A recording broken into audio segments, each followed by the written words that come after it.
Welcome back sa Altcoin Pinoy YouTube channel. In today's video, i-share ko sa inyo ang mga kailangan nyo gawin during a bull market. Nakuha ko lang yung ibang information sa pagre-research ko sa internet. Na-realize ko na ito pala yung dapat kong ginawa noong una pa lang. Kasi my first bull market is noong 2017. Wala akong napala nun, wala akong kinita na scam pa. In short, nga. Pero yung second bull market natin, medyo dumami na kasi yung knowledge natin nun sa crypto. Doon kahit paano kumita na tayo, nakabili ng sasakyan, nakapag-quit sa 9 to 5 job, ngayon full-time YouTuber and trader na.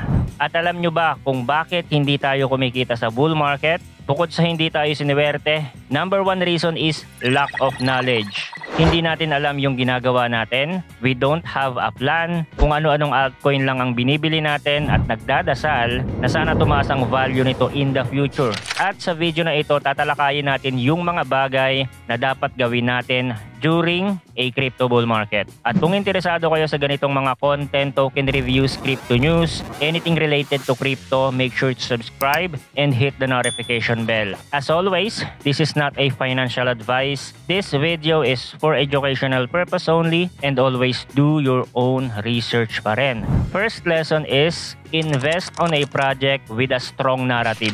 So dito sa crypto, karamihan ng mga investors dito ay bumibili ng token dahil sa narrative nito or yung mga istorya na nasa likod ng token. Sa totoo lang, hindi lang sa crypto ginagawa yon, even stocks. A good example is yung Tesla. Noong 2021, tumaas yung market capitalization, umabot ng $1 trillion na kahit pagsamahin pa yung 10 most valuable global automakers sa buong mundo katulad ng Toyota, Ford, Porsche, Audi, etc. ay mas mataas pa din ang valuation ni Tesla. So bakit? Mas superior ba yung technology ni Tesla sa ibang mga brand na ito? The reason is the narrative behind Tesla cars. Naniniwala ang mga investors na in the future, lalaki pa ang market share ng Tesla. Maybe they can develop some advanced technologies and batteries at hawak siya ni Elon Musk. So that is the story and narrative na mainit nung panahon na yon na tumatakbo sa isipan ng mga investors. Now in crypto market, marami din tayong narrative dito. Ang pinaka-solid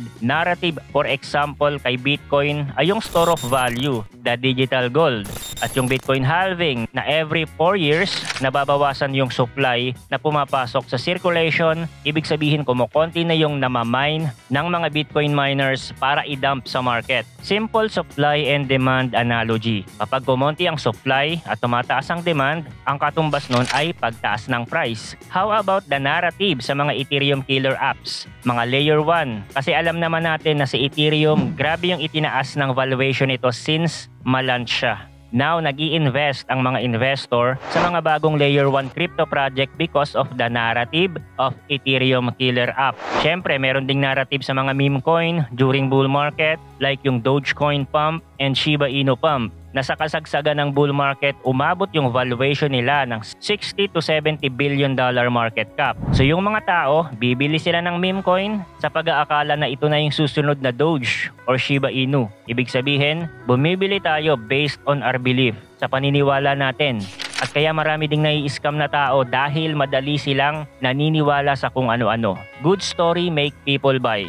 Keep that in mind. Regardless of technology or use case of the project. Now, ano bang mainit na narrative ngayon sa crypto market? Well, Bitcoin ETF. Apektado niyan yung kabuuang crypto market. Bitcoin halving. Yung mga smart contract layer 1 blockchain or Ethereum killer, buhay pa din yung narrative na yan. Gaming.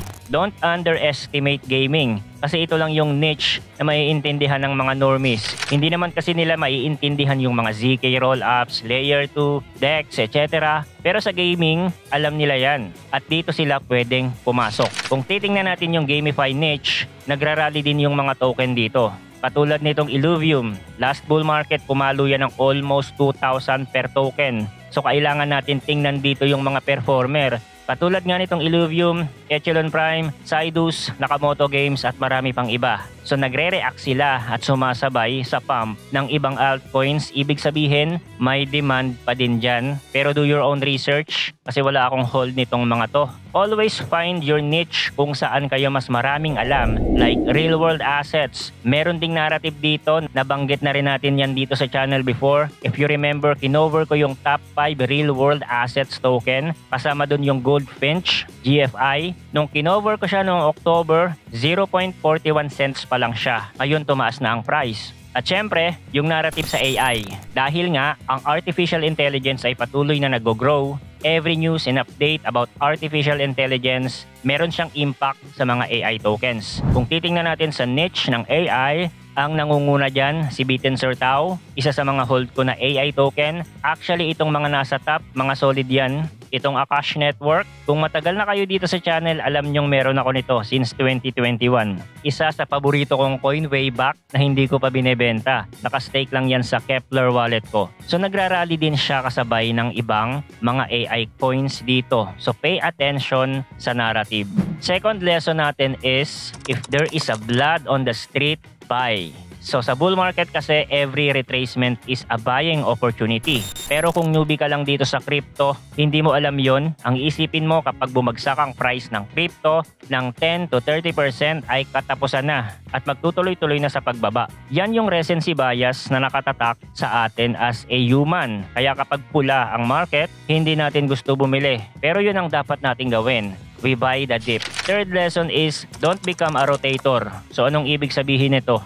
For example, bumili ka ng Kaspa na token at gusto mo ito i-hold long term. Tapos, bumagsak yung price niya and then may nakita kang new shiny coin na nagrarally. 100% pump. Ang ginawa mo, binenta mo si Kaspa, tapos bumili ka ng bagong coin na nagrarally. Akala mo kasi magtutuloy-tuloy pa, pero hindi ganun ang nangyari. Bumagsak yung bagong coin na binili mo at sa kabilang banta, si Kaspa naman ang nagrally. So ganun yun. Palipat-lipat ka ng hinohold na coin at imbes na kumita ka doon, malulugi ka pa. Reason kung bakit ginagawa ito ng ibang mga investor? Simple lang, they don't know what they're doing. Hindi nila alam kung may value ba or wala yung token na hinohold nila. So dapat kung mag-hold tayo ng token, whether it is for short term or long term, dapat naiintindihan natin yung value ng isang token na yon. Kasi nagkakaroon tayo ng conviction dito to hold the token at hindi ipagpalit agad sa ibang nagrarally na token. Fourth lesson natin is never marry your bugs. I think ito yung one of the biggest mistake of a crypto holder. And ginawa ko din to before. Nabibili tayo ng token, iniisip natin na tataas ang value nito after 5 years. Pero after 5 years, ganun pa din yung value, hindi tumataas. Ibig sabihin, hindi siya nagpe-perform. At yung mga kasabayan niya na token, to the moon na. Yung sayo to the ground pa rin. So in this case, we should know when to cut our losses. Kapag hindi nagpe-perform yung token, tapos nakita mo yung ibang mga token katulad nito, they have the same niche.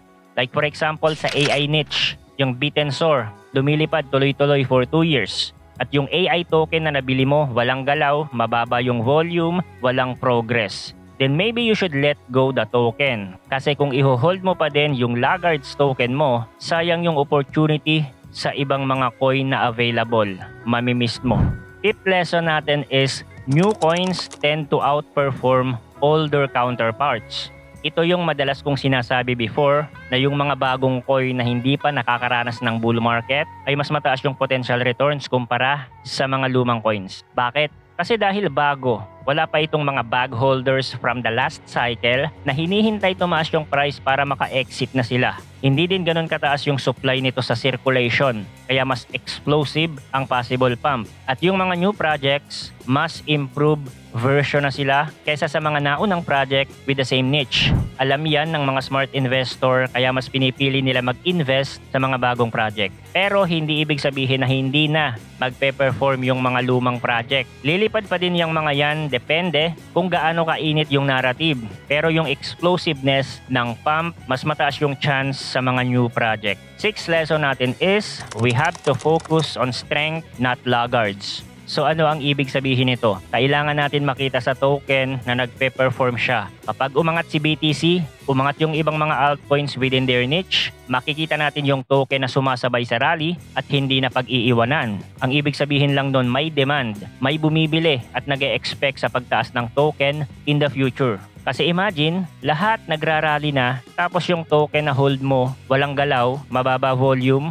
So it's time to check kung bakit. Ano bang ginagawa ng team? May mga bagong development ba? Any update about the project? Kung walang development, yung community matamlay, then mas mataas ang chance na walang pag-angat na mangyari sa token mo. 7th lesson natin is, gamitin natin yung social media ng tama. Follow natin yung mga laging nag-a-update sa crypto market, sa mga altcoins, sa Twitter, yung mga user na merong history na nakapag-share ng magagandang project bago pa ito mag-rally. Kailangan updated din tayo sa community ng mga token na hinuhold natin. At ang panghuling lesson is, don't forget to take profits. Although meron tayong mga profit targets na ini-aim, hindi sa lahat ng pagkakataon naaabot natin yon.